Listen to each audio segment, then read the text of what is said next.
साक्षी वाघ, आवाज जनतेचे या न्यूज चॅनल मध्ये आपले स्वागत। चला तर घेऊया दिवसभरातील बातम्यांचा सुपरफास्ट आढावा।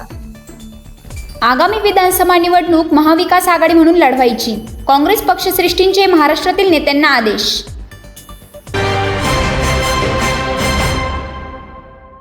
अजित पवारांसोबत गेलेल्यांना सरसकट पुन्हा पक्षात घेणार नाही, बंडखोरी केल्यासंदर्भात शरद पवारांचं मोठं विधान।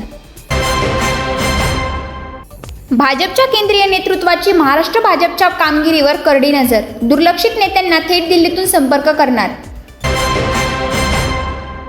राहुल गांधींची लोकसभेच्या विरोधी पक्षनेतेपदी वर्णी, काँग्रेस पक्षाच्या कोअर कमिटीचा निर्णय।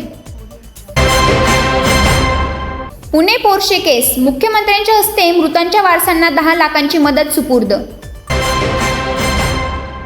घाटकोपर होर्डिंग दुर्घटनेप्रकरणी रेल्वे आयुक्त कैसर खलीद निलंबित, गृह विभागाची मोठी कारवाई। निवडणुकीचे राजकारण आपलं काम नाही, 10 वर्षात 6 पराभवानंतर फुटबॉल स्टार बाचुंग भुतियाचा राजकारणाला रामराम। शेतकऱ्यांना कर्ज देताना सिबिलची अट नको, राष्ट्रीयकृत बँकांना उपमुख्यमंत्री देवेंद्र फडणवीसांची तंबी। पुण्यातील एफसी रोडवरील L3 आणि अन्य पबच्या अधिकृत बांधकामावर पालिकेचा हातोडा, अवैध पब आणि बारला माफी नाहीच, गृहमंत्री फडणवीसांचा इशारा। पाकिस्तानला लागली मिरची, टीम इंडिया सेमीफायनलमध्ये जाताच लावलाय बॉल टॅम्परिंगचा गंभीर आरोप। पाकिस्तानमध्ये जाऊन नोकरी करणे म्हणजे तो शत्रू होत नाही, केरळ हायकोर्ट। चंद्राच्या दक्षिण ध्रुवावरील दगडमाती पृथ्वीवर, नमुने घेऊन चँग E6 यान परतले, चीनने केली ऐतिहासिक कामगिरी।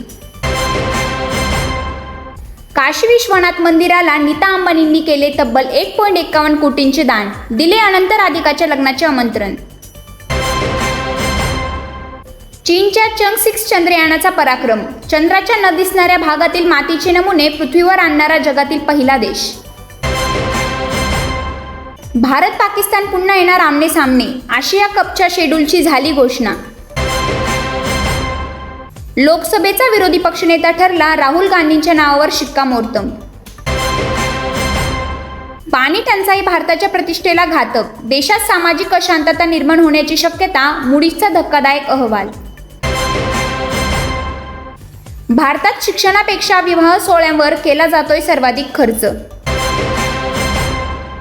केजरीवालांची तुरुंगवारी संपेना, जामीन देण्याचा हायकोर्टाचा नकार। आजच्या सुपरफास्ट बातम्यांमध्ये इथेच थांबूया, पुन्हा भेटूया ताज्या बातम्यांसह। नमस्कार।